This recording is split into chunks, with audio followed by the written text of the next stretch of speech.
Hi everybody. So in this little video here, we're going to take a quick look at a rationalizing problem. And this one is a kind of a tricky one here. So rationalize and simplify, and we get this x squared minus root x over 1 minus root x. Now I've got a radical in both the numerator and denominator. So at first blush, it sort of looks like it's implying to me that what I need to do here is rationalize both the numerator and the denominator. And it turns out I can do that. But regardless of whether I do that right away or not, there is a little bit of a procedure in simplifying here that I'm going to have to do regardless, whether I simplify it now or whether I apply it now or apply it later. It's easier just to apply it now. So what I'm going to do, first of all, I am going to take out of the denominator there, I'm going to factor out a negative so that I get root x minus 1, because it just kind of looks better with the expression with the x in it first. Now, in the numerator, what I'm going to do is I'm going to factor out a root x. Now, right off the bat here, this is going to look like I'm making things a little bit more complicated. What that's going to get me is x to the 3 halves minus 1. If you're wondering where that came from, bear in mind that what I did is I took that x squared and I divided it by root x, which is x to the 1 half. And when you subtract those exponents, you're going to get x to the 3 halves. 2 minus a half is going to be 3 halves.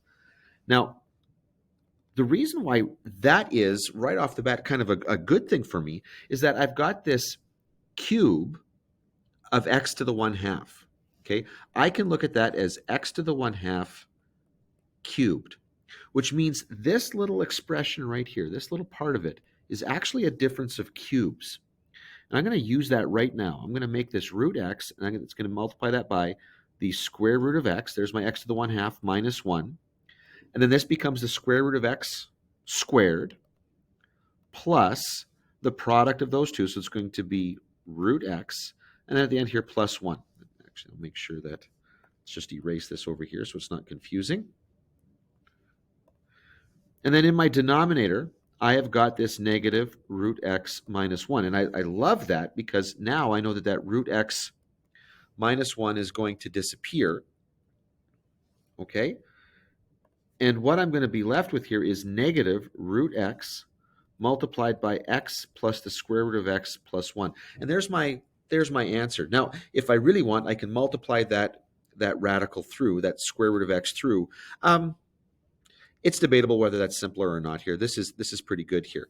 Now, one of the things that I would likely have to mention here is I cannot allow x to equal 1, although that was, that was visible right from the beginning, but that was a result that I canceled out, so I kind of have to state that right there.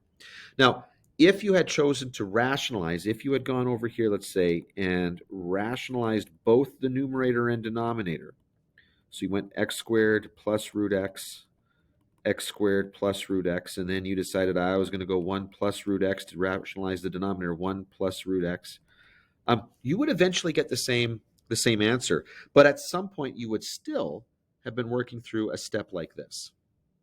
Anyway, so I hope that gives you kind of another way of working with problems like this.